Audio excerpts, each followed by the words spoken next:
गुलाम मोहिउद्दीन दीवान समेत तमाम सियासी कैदियों के साथ बुनियादी इंसानी हकूक़ की शदीद खिलाफ वर्जी जारी। मेरे शौहर गुलाम मोहिउद्दीन दीवान को झूठे मुकदमे में गिरफ़्तार किया गया। बेगुनाह कैदी का कैद में रहना निज़ाम इंसाफ पर सवाल निशान है। इन बातों का इज़हार LA 40 वैली 2 से साबिक़ उम्मीदवार सबा दीवान ने मीडिया से गुफ्तगू करते हुए किया। उनका कहना था कि साबिक़ कश्मीरी वज़ीर और रुकन असम्बली के साथ हुकूमत का गैर इंसानी सलूक शर्मनाक है। पुलिस जानबूझकर मुकदमा का रिकॉर्ड पेश नहीं कर रही। अदलिया इंसाफ के तकाजे पूरे करते हुए मेरे शोहर को रिहा करे। सबा दीवान का मीडिया से गुफ्तगू करते हुए मज़ीद कहना था कि कुव्वत न्यूज़ की वीडियोस देखने के लिए हमारा चैनल सब्सक्राइब करें, बेल आइकन को क्लिक करें ताकि आप हमारी आने वाली हर वीडियो से। अस्सलाम वालेकुम, इय्याका नअबुदु व इय्याका नस्तईन। दीवान साहब, मैं दीवान साहब की अहलिया सबा दीवान बात कर रही हूँ। दीवान साहब को 3 महीने पहले, इलेक्शन से 2 महीने पहले तकरीबन 40 से 50 लोग हमारे घर में आए। दीवान साहब को उठा कर लेके गए, हमारे घर के दरवाजे तोड़े, बच्चों को हरास किया और दीवान साहब को ले गए। और उसके बाद दीवान साहब का अगली सुबह इन्होंने दीवान साहब को ATC में पेश किया और इनको उजलत में ये समझ नहीं आई कि दीवान साहब पे केस कौन सा डालना है, तो इन्होंने 97/23 से केस डाल दिया। अब वो दीवान साहब 97/23 में जो मतलूब लोग हैं उनकी उम्र 30 से 35 साल है। दीवान साहब की उम्र 65 साल है। दीवान साहब दिल के आर्जे में मुब्तला हैं और उनको 10 स्टंट उनको पड़े हुए हैं और एक बाईपास उनका हुआ है और उम्र के भी इस हिस्से में है कि वो इस तरह की सख्ती बर्दाश्त नहीं कर सकते ना, और वो सख्ती जिस पे कसूर भी कोई ना हो।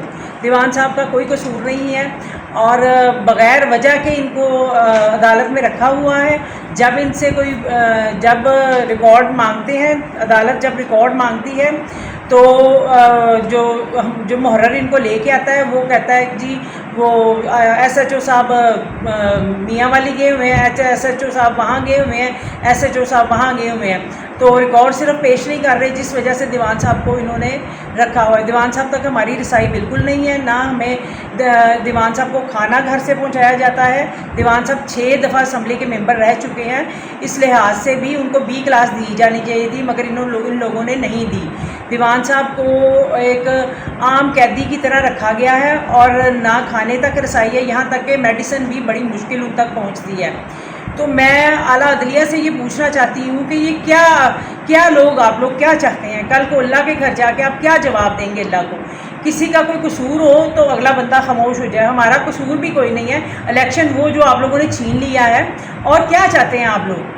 इनकी इलेक्शन में बेज़ाब्तियों की इंतहा थी।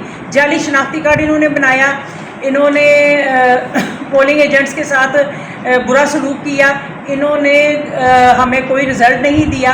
RO इनके साथ मिला हुआ था, RO अगले दिन ही सुबह 10 बजे की फ़्लाइट से दुबई चला गया, वो इनका पपेट था पूरा।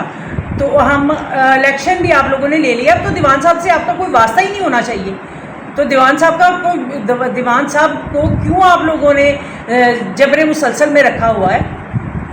मैं इसी लिहाज से बाकी कैदियों के बारे में भी बात करना चाहूँगी। यास्मीन राशिद हो गई, एजाज चौधरी साहब हो गए, और भी बाकी महमूदुर रशीद साहब हो गए, और भी कितने कैदी हैं जो बेगुनाह हैं। तो खुदा का वास्ता अपने ऊपर उतना जुल्म बर्दाश्त करें, उतना अपने ऊपर बोझ डालें जो आप उठा सकें।